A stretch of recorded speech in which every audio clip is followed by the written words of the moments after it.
So in simple words, 3D Experience is a subscription web-based platform that connects the company's people, tools, data, and workflows in only one unified system. Now, someone might ask, okay, if all of these brands and tools are connected on the platform, how do we actually access them?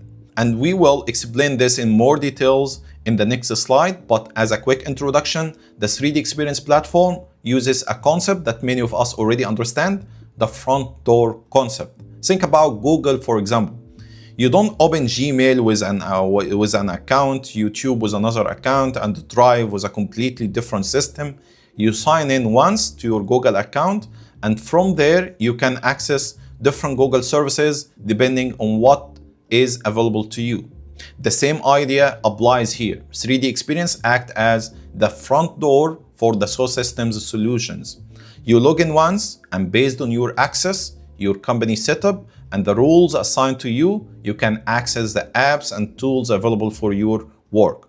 So keep this idea in mind. You will have what we call a front door, which gives users access to the right tools from the right brands in one connected platform. Now, because we said the 3D Experience platform is a web-based portal, we need to understand three important terms: cloud, tenant, and rules. Let's start with cloud.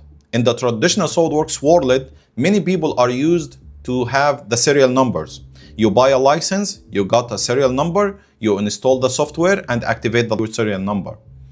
But on the 3D Experience platform, the idea is different because the platform is cloud-based. The access starts from a URL.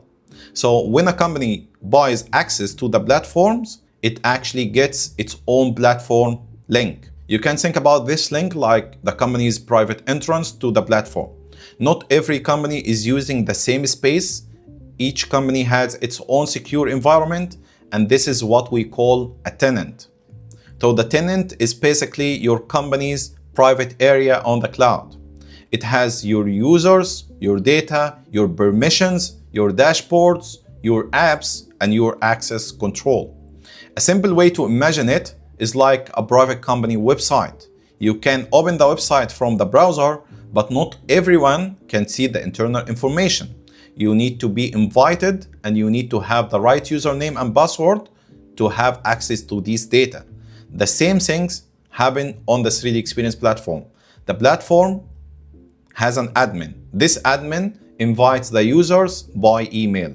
And here, admin doesn't always mean the IT team. The admin could be the CAD manager, engineering manager, business owner, or whoever the company chooses to have this role. This admin can add users, remove users, and control what each person can access. And this takes us to the third term, rules. Because inside a company, not everyone needs the same tools. A mechanical designer may need design apps. A sheet metal designer may need sheet metal tools. A simulation engineer may need simulation apps. A manager may need dashboards, tasks, approvals. So instead of giving everyone the same access, the admin assigns rules. And every rule unlocks a group of apps. So the easiest way to remember it is user plus specific rules equals specific apps. The admin assigns the right role, and based on that role, the user will see the apps they need inside the compass.